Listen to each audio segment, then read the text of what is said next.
आप हैं news net India के साथ। नमस्कार, आप देख रहे हैं न्यूज़ नेट इंडिया। मैं हूं खुशबू जैन और आज की खबरें कुछ इस प्रकार हैं। कश्मीर, सुरक्षा बलों का ऑपरेशन, शोपियां में 3 आतंकवादी ढेर। कश्मीर में लगातार सुरक्षा बल आतंकवादियों को चुन चुनकर मौत के घाट उतार रहे हैं। शोपियां में सर्च ऑपरेशन के दौरान 3 आतंकवादियों को मार गिराया।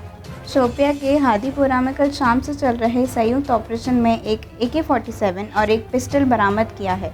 सर्च ऑपरेशन लगातार जारी। दिल्ली एम्स अस्पताल में 20 डॉक्टरों सहित 64 स्वास्थ्यकर्मी हुए कोरोना संक्रमित।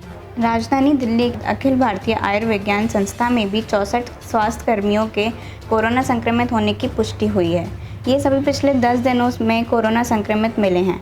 इनमें से अधिकतर स्वास्थ्य कर्मियों में कोरोना के हल्के लक्षण हैं। वहीं पहले से दूसरी बीमारियों से पीड़ित कुछ स्वास्थ्यकर्मी को हॉस्पिटल में भर्ती कराया गया है, जबकि अन्य सभी होम आइसोलेशन में हैं। 64 स्वास्थ्यकर्मियों में 20 डॉक्टर हैं और 6 MBBS के छात्र शामिल हैं।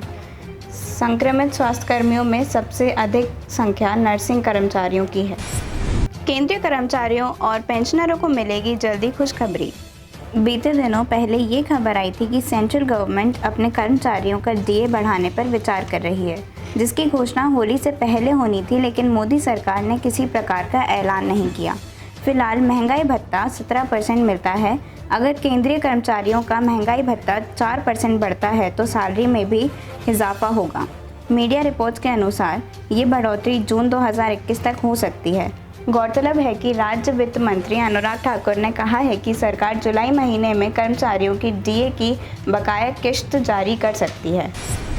इंदौर में 19 और जबलपुर में 22 अप्रैल तक बढ़ाया गया लॉकडाउन। भोपाल में भी लॉकडाउन नहीं। मध्य प्रदेश में संक्रमितों का आंकड़ा बढ़ने के साथ लॉकडाउन बढ़ाया जा रहा है।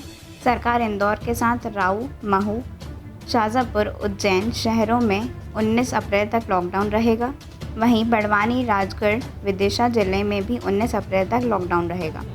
बालाघाट, सिवनी, नरसिंहपुर के साथ जबलपुर में 12 अप्रैल से 22 अप्रैल तक लॉकडाउन लागू किया गया है। भोपाल में अभी लॉकडाउन नहीं लगाया गया है।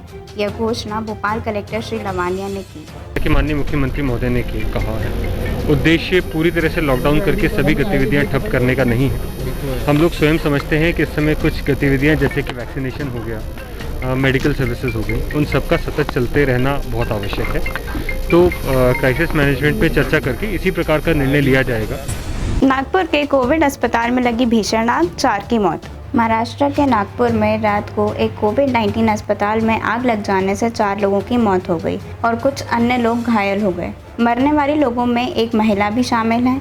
आग लगने के बाद अस्पताल में करीब 27 मरीजों को गंभीर हालत में सरकारी मेडिकल कॉलेज और अस्पताल और इंदिरा गांधी मेडिकल कॉलेज में स्थानांतरित किया गया।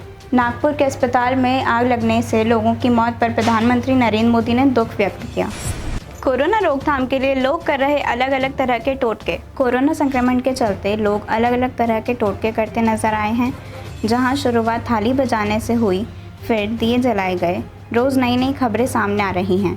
इसी क्रम में एक नया मामला सामने आया है।